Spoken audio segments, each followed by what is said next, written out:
Hello friends, welcome to study with Maliha. तो आज हम लोग 9th स्टैंडर्ड का सेकंड चैप्टर देखेंगे, महाराष्ट्र बोर्ड का, India and the event after 1960। तो जैसे कि आप लोग जानते हो कि इंडिया को इंडिपेंडेंस मिला 1947 में, और फिर कॉन्स्टिट्यूशन बनाना हम लोगों ने स्टार्ट किया था 1950 से, और इसी को बोलते हैं डेमोक्रेटिक, एक सॉवरेन डेमोक्रेटिक नेशन आया। तो क्या इवेंट्स हुए 1960 के आसपास, 1970 में, तो यही सब हम लोग देखेंगे इस चैप्टर में। ओके, तो सबसे पहले जो हुआ वो अपने को ये पता है कि India is a society of multi cultural people, यानी कि इंडिया के अंदर बहुत सारे अलग अलग जात के लोग हैं, अलग अलग लैंग्वेज बोलते हैं, उन लोगों का रिलीजन अलग अलग है, उन लोगों का कास्ट अलग अलग है। तो जो इनिशियल पीरियड है, यानी जैसे ही हमें इंडिपेंडेंस मिला 1947 में, उसके बाद में इंडिया के पास में बहुत सारे इश्यूज़ थे, जिसके लिए उन लोगों को एक सोशल डेवलपमेंट चाहिए था, उन लोगों को कुछ हेल्प चाहिए थी। तो वो क्या इश्यूज़ थे? जैसे इकोनॉमिक इश्यूज़ थे, यानी कि इंडिया अभी इस वक्त इंडिपेंडेंस के बाद में it became a poor country with lot of poor people. तो it wanted to have a progress कि जो हम लोगों का जो ये है इकोनॉमी है वो बढ़ जाए। फिर पॉलिटिकल इश्यूज़ थे कि अभी हम लोग को कोई कॉन्स्टिट्यूशन फ्रेम करना है, उसमें हम लोग को क्या लॉज लिखने हैं, किस तरीके से हम लोग अभी इंडिया को रूल करेंगे, कैसा मतलब हम लोग एक इंडिपेंडेंट नेशन की तरह जिएंगे, और कैसे हम लोगों को आज़ादी के बाद में हम लोगों के जो भी थॉट्स थे वो सब इम्प्लीमेंट करेंगे। तो ये सब उन लोगों के पास में बहुत सारे सोशल डेवलपमेंट्स और ये सब चीज़ों की रिक्वायरमेंट थी। फिर उन लोगों ने एक प्लानिंग कमीशन इस्टेब्लिश किया, और वो जो इंडस्ट्रियलाइजेशन है ये सब के ऊपर जो है फोकस करता था, ताकि एक मतलब इंडस्ट्रीज़ बनेगी तो इकोनॉमिक का डेवलपमेंट होगा।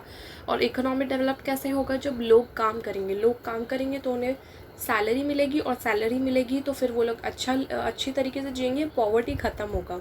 तो ये सब चीज़ों के लिए इंडस्ट्री सेटअप करने का प्लान बनाया गया। फिर हम लोगों ने इलेक्शंस कंडक्ट किए, जो बहुत ही मतलब एक सक्सेसफुल हम लोगों को कंडक्ट करने को मिला इलेक्शंस को, जिसकी वजह से लोगों के अंदर एक विश्वास पैदा हो गया कि अभी हम लोग जो है एक अच्छा नेशन बनाएंगे, और इसकी वजह से एक पॉलिटिकली स्टेबल हम लोग रह पाए। यानी कि हम लोगों ने इलेक्शंस किया, तो उसके अंदर जो लोग चाहते थे जिन्हें अपना बनाना जो मेंबर, तो वो उन लोगों को सिलेक्ट कर पाए। तो उसकी वजह से एक कंट्री के ऊपर उन लोगों को एक फेथ आया, और फेथ आने की वजह democratic traditions made it possible to achieve the political stability. At the same time, several social reforms, including the policies and the programs for the weaker sections of the society, were sought to be implemented. इसका मतलब क्या होता है ना कि बहुत सारी हम लोगों ने सोशल पॉलिसीज़ बनाई, बहुत सारे ऐसे प्रोग्राम्स रखे जिसकी वजह से जो वीकस्ट सेक्शन था सोसाइटी का, वीकर सेक्शन यानी जो बैकवर्ड लोग थे, जो बहुत पुअर लोग थे, उन लोगों को जो है एक बेटर लाइफ जीने का मौका दे सके, उन लोगों के लिए बहुत सारी पॉलिसीज़ इम्प्लीमेंट हुई। जैसे कि एजुकेशन जो है वो फ्रीली प्रोवाइड किया गया, फिर मेडिसिन प्रोवाइड किया गया। ऐसे बहुत सारे जो है सक्सेसफुली चीज़ें को हम लोगों ने कंडक्ट किए, जिसकी वजह से हम लोगों को एक फेथ मिला कंट्री के ऊपर, और ऐसे करके हम लोग पॉलिटिकली भी और इकोनॉमिकली भी अपना काम करते गए। In the decade of the 1960s बहुत सारे इवेंट्स होने लगे, और जो बहुत ज़्यादा ह्यूज इम्पैक्ट करने लगे पॉलिटिकल सिचुएशन इन इंडिया के अंदर। यानी 1960s के ड्यूरेशन में ही ऐसे ऐसे इतने सारे इवेंट्स होने लगे जो पॉलिटिकल जो बोलते हैं, जो पॉलिटिक्स जो है उसके ऊपर बहुत सारा इम्पैक्ट कर गई। तो अभी हम लोग वही देखेंगे कि क्या इम्पैक्ट हुआ। तो जैसे कि हम लोगों को पता है कि गोवा, दीव और दमन, ये सब जो रीजन थे ये पोर्चुगीज़ के रूल में थे। देखो, I show you all, this is Goa, Diu and Daman, they were under the Portuguese rule. So now they also were freed, like वहाँ से जो पोर्चुगीज़ जो रूल कर रहे थे वो लोग चले गए, और ये सब जो लोग हैं उन लोगों को फ्रीडम मिल गई, and even they became the part of the Indian federation. Now even they were the part of India, and even they were living independently happily. फिर जो इंडिया और चाइना है, जो उसका भी मतलब कैसे होता है ना, आई show you all using rough diagram. This is India, okay, this is just रफली इन इंडिया, ओके, और यहाँ पे है हमारा चाइना। तो ये जो बॉर्डर है ये this is northern border, okay. तो यहाँ पे वॉर होने लगे 1950 से। Why because ultimately India is saying that it's northern border, it's India's part, and China wanted कि it's our part. तो यहाँ पे war चलने लगे since 1950 से.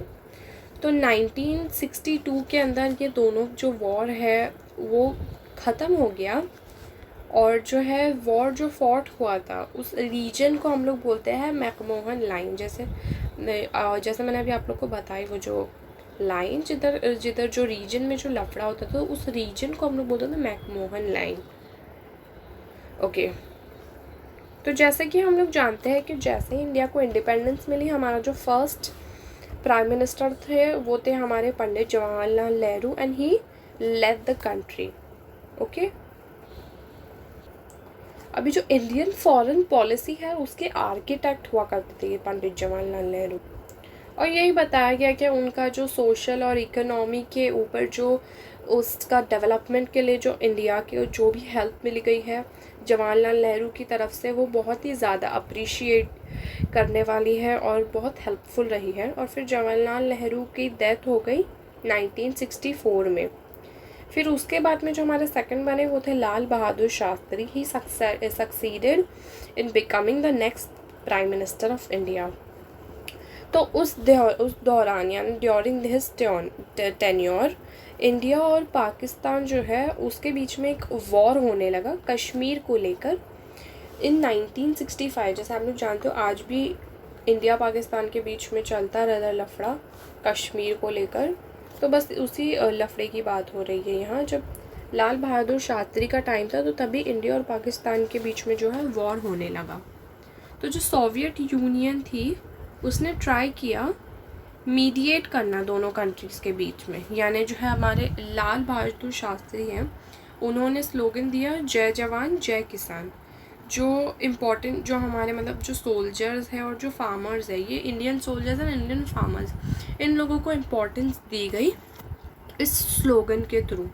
और जो लाल बहादुर शास्त्री है ब्रेथ हिज लास्ट एंड मतलब उनकी डेथ हो गई ताशकेंत में 1966 में. फिर उसके बाद मतलब है ना इस पूरे पैराग्राफ में ना हम लोगों को यही बताया गया कि लाल बहादुर शास्त्री के दौरान क्या क्या हुआ. तो बस इंडिया पाकिस्तान के बीच में जो वॉर वगैरह चलते रहे. फिर नेक्स्ट हमारी प्राइम मिनिस्टर बनी, that was Indira Gandhi. Indira Gandhi became the prime minister of India in 1966. Okay, फिर उसके दौरान भी उनके दौरान भी यही हो रहा था कि जो पाकिस्तान है उसका oppressive policies in east Pakistan resulted in a big movement there. The movement was led by Sheikh Mujibur Rahman and his organization Mukti Bahini. This crisis in the East Pakistan affected India as well because millions of refugees came to India. यही दिया गया कि उस वक्त movement होने लगा which was because of this person. Just give me a second. Yeah, was this Sheikh Mujibur Rahman और उसके ऑर्गेनाइजेशंस मुक्ति बहीमी. Okay, 1970s. तो 1970s में क्या हुआ, there was a war between India and Pakistan which created an independent country called Bangladesh. अभी India और पाकिस्तान का वॉर के वजह से जो एक इंडिपेंडेंट कंट्री क्रिएट हो गई अलग से separate, it was none other than अपना Bangladesh. Okay, as a part of the Indians policy to use atomic energy for peaceful purposes.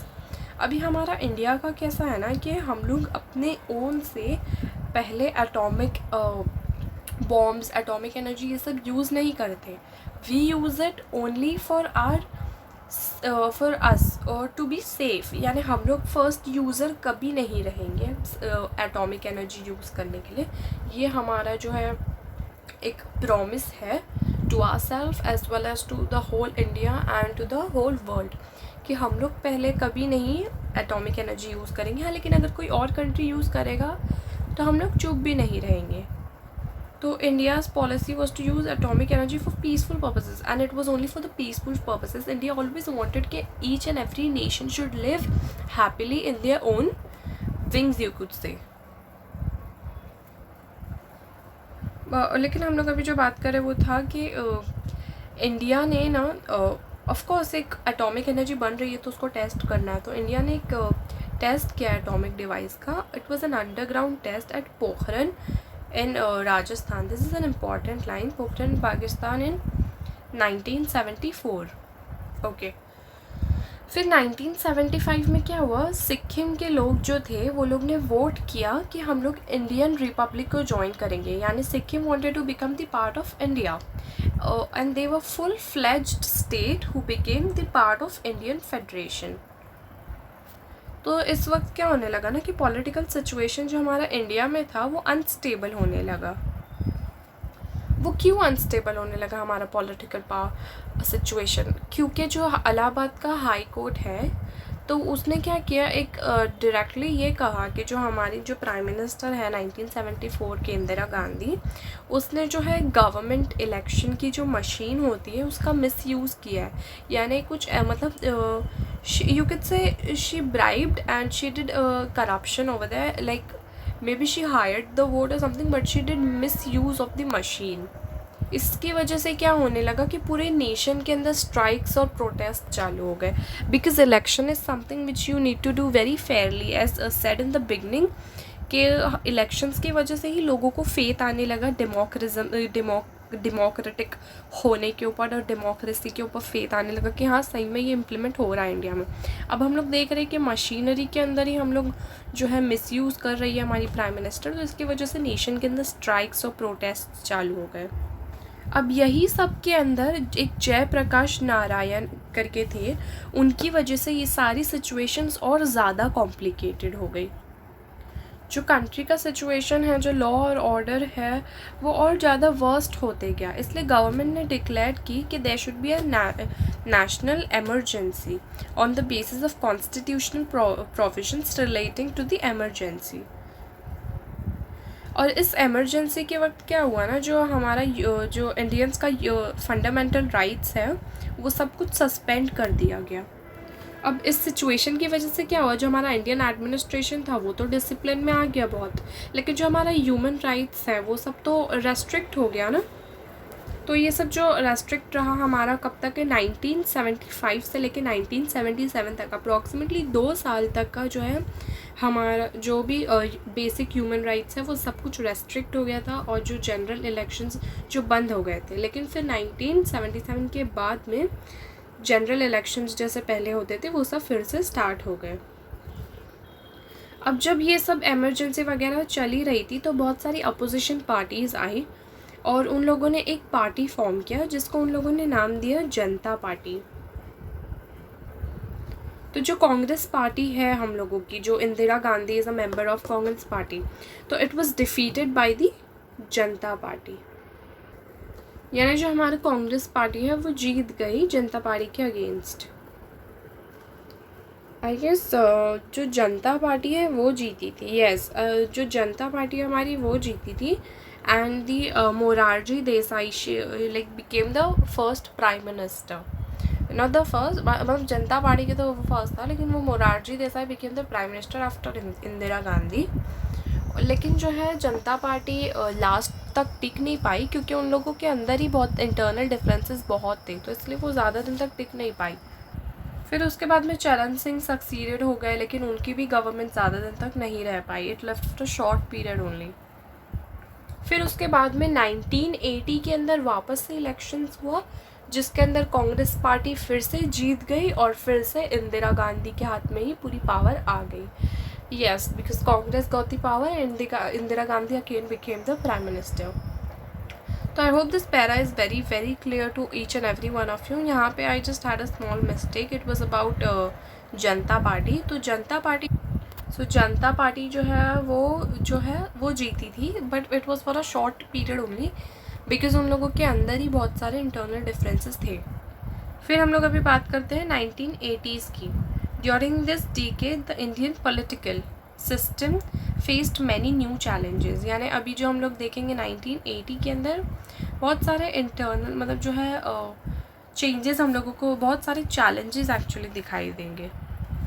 जो सिख लोग हैं पंजाब के अंदर, अभी उन लोगों ने डिमांड की कि उन लोगों को एक अपना इंडिपेंडेंट स्टेट चाहिए जिसका नाम खालिस्तान होगा। जो खालिस्तान स्टेट है ना पंजाब के अंदर, सिख लोगों को वो अपना एक अलग इंडिपेंडेंट स्टेट चाहिए था, और इसके लिए वो लोगों ने अपना एक मूवमेंट स्टार्ट कर दी है।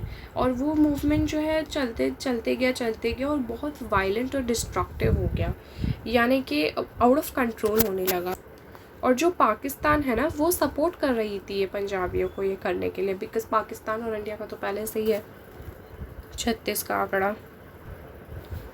फिर हम लोगों की तरफ से 1984 के अंदर इंडियन आर्मी भेजी गई थी गोल्डन टेम्पल में, अमृतसर के अंदर जो है। It is a holy place for Sikhs, okay. Sikh लोगों के लिए वो एक होली प्लेस है, गोल्डन टेम्पल एट अमृतसर। तो वहाँ पे हम लोगों ने इंडियन आर्मी भेजा था 1984 में, किस लिए? टेररिस्ट जो वहाँ पे अपना शेल्टर बना चुके थे उन लोगों को वहाँ से निकालने के लिए। फिर इस दौरान क्या हुआ, जैसे कि इंडियन आर्मी वहाँ पहुँच ही रही थी, तो हम लोगों का जो इंदिरा गांधी का एक पर्सनल सिक्योरिटी था, एक बॉडीगार्ड था, उसने इंदिरा गांधी का मर्डर कर दिया, असैसिनेटेड हर। तो ये पीरियड के टाइम पे एक ऑर्गेनाइजेशन फॉर्म हुई, एक ऑर्गेनाइजेशन थी called the United Liberation Front of Assam, ULFA, carried out a major movement in North East India. उन लोगों ने भी एक मूवमेंट स्टार्ट किया। जब इंदिरा गांधी की डेथ हो गई, यानी असैसिनेशन हो गया उनका, उसके बाद में ही इन लोगों ने ये मूवमेंट स्टार्ट किए। फिर राजीव गांधी जो है वो बने हमारे नेक्स्ट प्राइम मिनिस्टर इंडिया के। उन्होंने बहुत सारे रिफॉर्म्स बनाने का स्टार्ट किया, जैसे कि इंडियन इकोनॉमी के ऊपर हो गया, साइंस एंड टेक्नोलॉजी के ऊपर हो गया, बहुत सारे। He took the lead in solving the issues of the Tamil Nadu minority in the Sri Lanka. Tamil Nadu minority Sri Lanka का भी एक केस चलता था, उसको सॉल्व करने को गया। फिर उन्होंने प्रमोट किया कौन से आइडिया को? United Sri Lanka with internal autonomy to Tamil community. उन्होंने ये सब भी स्टार्ट किया, लेकिन उनके जो एफर्ट्स थे इन लोगों की तरफ वो वेस्ट हो गए। It prove to be in vain, okay. उन्होंने बहुत ज़्यादा क्रिटिसिज्म को फेस किया। फिर in the context of corruption that took place, okay. यानी कि जब वो डिफेंस इक्विपमेंट्स के साथ में डीलिंग कर रहे थे तब शायद, तो उस वक्त उन्हें बहुत सारा क्रिटिसिज्म फेस करना पड़ा, करप्शन के इल्ज़ाम बहुत लगे उनके ऊपर। स्पेशली जब वो क्या ख़रीद रहे थे, आपको पता है? जब वो बॉफर्स ख़रीद रहे थे, it is a long range cannons, okay, foreign company का है।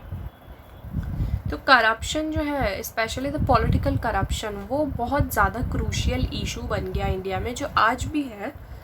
और फिर हो गया कांग्रेस जो है, दे वर अगेन डिफीटेड। फिर से बहुत सारी पॉलिटिकल पार्टीज़ जो है उन लोगों ने एक फॉर्म किया, जनता दल करके पार्टी। और फिर उस वक्त फिर जो प्राइम मिनिस्टर बने हमारे next prime minister after Rajiv Gandhi was Vishwanath Pratap Singh. Okay, their policy was to provide reservations for the OBC, that is other backward classes, okay। और OBC दिलाने में जो उनका कंट्रीब्यूशन है वो बहुत ज़्यादा इम्पॉर्टेंट कंसिडर किया गया। किसका? ये जो हमारे नेक्स्ट प्राइम मिनिस्टर बने, that is none other than Vishwanath Pratap Singh. लेकिन वो प्राइम मिनिस्टर के तरह फिर से और कंटिन्यू नहीं कर पाए, बिकॉज उनकी पार्टी के अंदर ही इंटरनल डिफरेंसेस थे। तो 1990 के अंदर चंद्रशेखर जो है वो हमारे नेक्स्ट प्राइम मिनिस्टर बन गए। फिर उनकी जो गवर्नमेंट है वो भी बहुत कम टाइम के लिए ही थी। फिर 1991 के अंदर फिर से इलेक्शंस हो गए, जिसमें जो टेररिस्ट ऑर्गेनाइजेशन इन श्रीलंका स्टार्ट किया गया, लिबरेशन ऑफ टिग्रिस टाइगर्स जो है तमिलनाडु के, उनको स्टार्ट किया गया। It was these organisations and everything was started after in 1990।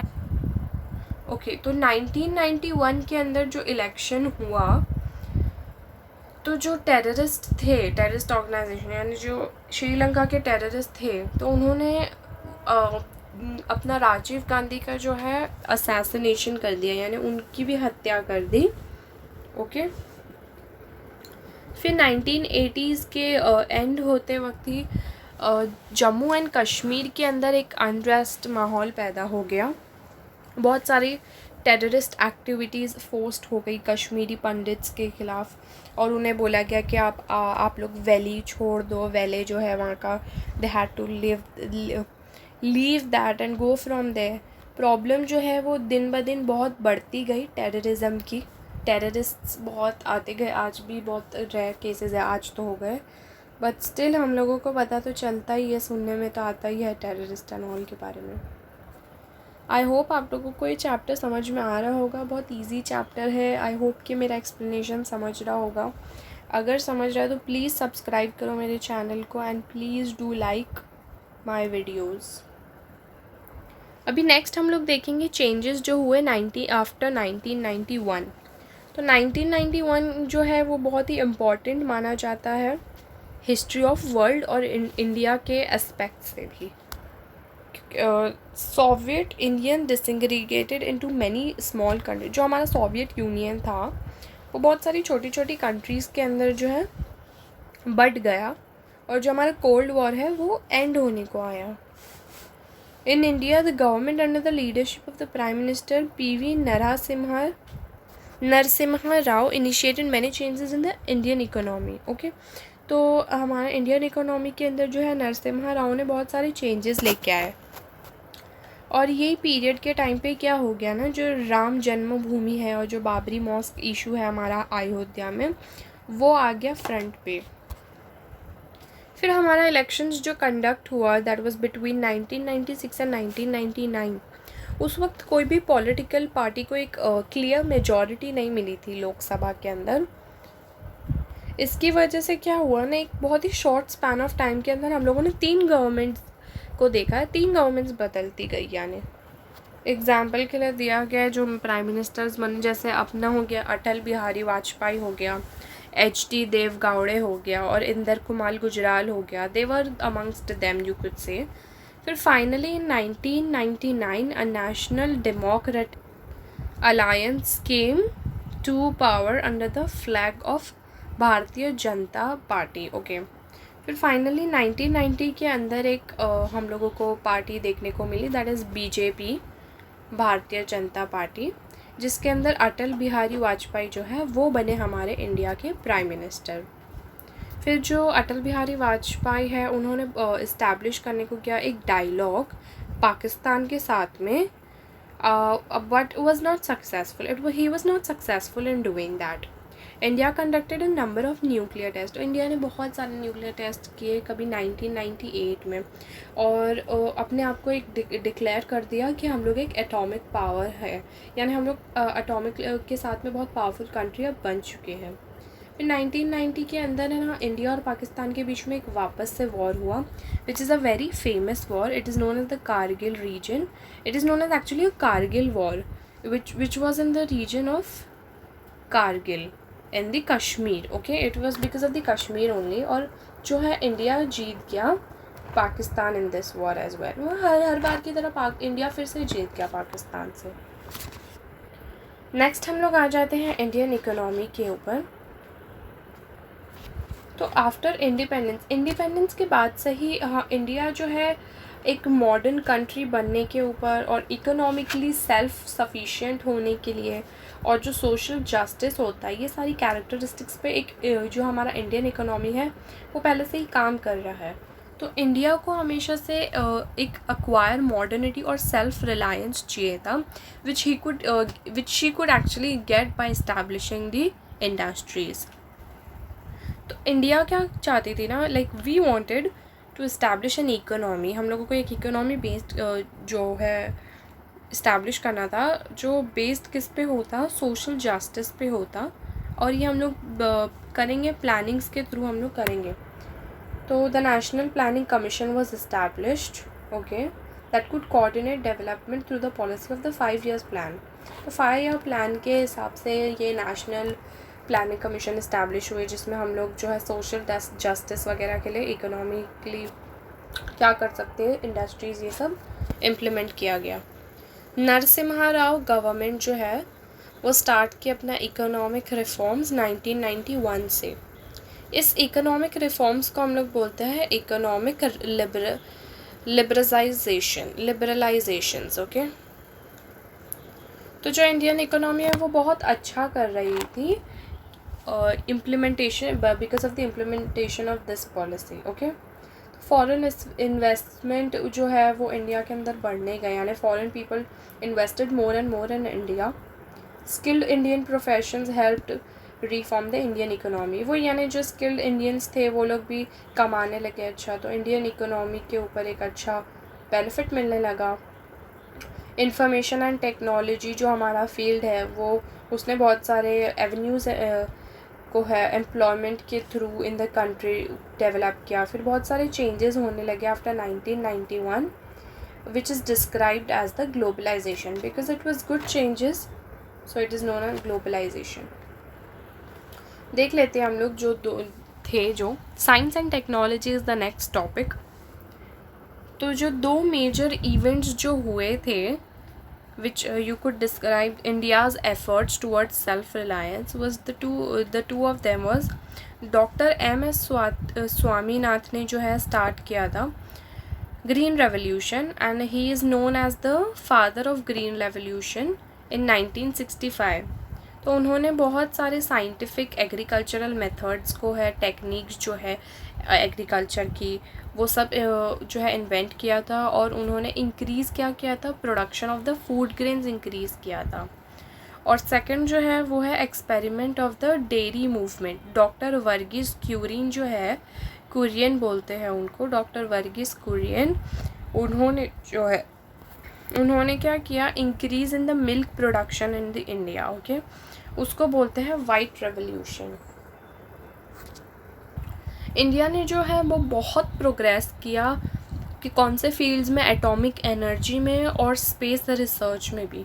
और जो हमारे फेमस डॉक्टर होमी बाबा है उन्होंने फाउंडेशन बनाया of the Indian atomic power programme. और जो इंडिया है उन्होंने बहुत मतलब India is like we only Indians, तो उन्होंने हम लोगों ने ये कहा कि जो हम लोग जो है एटॉमिक एनर्जी को यूज़ करेंगे वो पीसफुल पर्पसेस के लिए ही होगा, जैसे जनरेशन फॉर द इलेक्ट्रिसिटी हो गया, फार्मास्यूटिकल्स के लिए हम लोग ने यूज़ कर लिया और डिफेंस के लिए यूज़ करेंगे। It will never be like from our side, we will never attack, we will always defence. तो इंडिया को जो है स्पेस टेक्नोलॉजी के अंदर भी बहुत सक्सेस मिला। और 1965 में हमारा फर्स्ट सैटेलाइट लॉन्च हुआ which is known as Aryabhatta. और आज की तारीख में तो हम लोगों को पता ही है कि इंडिया के पास में बहुत सारे सक्सेसफुल स्पेस प्रोग्राम्स है और बहुत सारी सैटेलाइट्स भी लॉन्च हो चुकी है। इंडिया ने बहुत ज़्यादा ही सक्सेसफुली अचीव किया है टेलीकॉम सेक्टर भी। Keep learning guys, it's I just take more 10 minutes और ये चैप्टर ख़त्म हो जाएगा। Don't give up. Changes in the social field, तो यही पीरियड के टाइम पे जो है हम लोगों को बहुत सारे सोशल फील्ड के अंदर भी बहुत मेजर चेंजेस देखने को मिलेंगे, जैसे कि एम्पावरमेंट ऑफ वुमेन हो गया और रिलेटेड टॉपिक्स पॉलिसीज़ के ऊपर, यानी वुमेंस को अपलिफ्टमेंट माना गया। जो वुमेन्स हैं उन लोगों को एक डिप्राइव्ड सेक्शन से हटा के उन लोगों को एक सोसाइटी का एक इक्वल इम्पोर्टेंस दिया गया। फिर जो हमारा डिप्राइव्ड सेक्शंस था यानी जो बैकवर्ड क्लासेस थे उन लोगों को भी एक सोसाइटी के अंदर इक्वालिटी का अप्रूवल मिला। All round development of women and children, ये चाहने के लिए उन लोगों ने एक सेपरेट हम लोगों ने एक डिपार्टमेंट किया, उसको नाम दिया था मतलब department of women and child development. It was created in 1985 under the prime minister, not the prime minister, under the ministry of the human resource development. Okay, तो many laws were implemented to ensure the social justice to women and help the implementation of various schemes in this direction. They included the prohibition on the dowry act, equal remuneration act, यानी कि जो हमारा dowry होता था पहले, दहेज लेंगे, ये सब चीज़ को उन लोगों ने बंद कर दिया हम लोगों ने। और फिर जो एक मैन और वुमेन को इक्वल स्टेटस देंगे, this act was also there. फिर as per the 73rd and 74th constitution amendments, okay, याद रखना ये 73rd and 74th constitution amendments, seats are reserved for the womens in the local self government bodies. Okay, according to the makers of the Indian Constitution, some instituents of the Indian society were deprived of dignity and equal opportunities due to the caste system. Constitution बनाने के time पे ये सब चीज़ों का बहुत ध्यान रखा गया है कि सबको इक्वालिटी मिले, कास्ट सिस्टम ये सब जो है हटा के everybody should be considered equally as the Indian citizens.